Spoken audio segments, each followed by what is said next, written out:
পাকিস্তানের রাজধানী ইসলামাবাদে অনুষ্ঠিত যুক্তরাষ্ট্র ও ইরানের গুরুত্বপূর্ণ আলোচনা টানা ২১ ঘণ্টা চললেও শেষ পর্যন্ত কোনো সমাধান হয়নি। আলোচনার এই অচল অবস্থার জন্য ইসরায়েলের প্রধানমন্ত্রী বেনিয়ামিন নেতানিয়াহুর একটি ফোন কলকেই দায়ী করেছে তেহরান। ইরানের পররাষ্ট্রমন্ত্রী আব্বাস আরাগচি সামাজিক যোগাযোগ মাধ্যম এক্সে দেওয়া এক বার্তায় অভিযোগ করেন, বৈঠকের মাঝপথে মার্কিন ভাইস প্রেসিডেন্ট জেডি ভেন্সের সঙ্গে নেতানিয়াহুর ফোনালাপ আলোচনার গতিপথ বদলে দেয়। ওই ফোনের পর যুক্তরাষ্ট্র ইরান ইস্যু থেকে আলোচনার মনোযোগ সরে গিয়ে ইসরায়েলের স্বার্থের দিকে চলে যায়।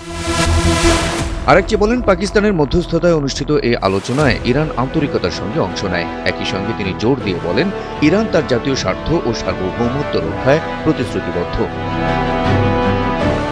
যদিও ওয়াশিংটন নেতানিয়াহুর ফোন কলের বিষয়টি নিশ্চিত বা অস্বীকার করেনি, তবুও ইরান ও আঞ্চলিক মধ্যস্থতাকারীদের মতে আলোচনায় মার্কিন অবস্থান ছিল কঠোর ও অগ্রহণযোগ্য। তেহরানের দাবি অনুযায়ী যুক্তরাষ্ট্র শুধু হরমুজ প্রণালী দিয়ে নিজেদের ও মিত্রদের জাহাজ চলাচলের স্বাধীনতা নিশ্চিত করতে চায়নি, বরং ইরানের ইউরেনিয়াম সমৃদ্ধকরণ কর্মসূচি সম্পূর্ণ বন্ধ করা এবং বিদ্যমান মজুদ হস্তান্তরের দাবিও জানিয়েছে। এই শর্তগুলোকে চূড়ান্ত ও সর্বোত্তম প্রস্তাব হিসেবে উপস্থাপন করেন ভ্যান্স, যা ইরান প্রত্যাখ্যান করে। আলোচনা ভেঙে পড়ার প্রভাব পড়েছে বৈশ্বিক জ্বালানি বাজারেও।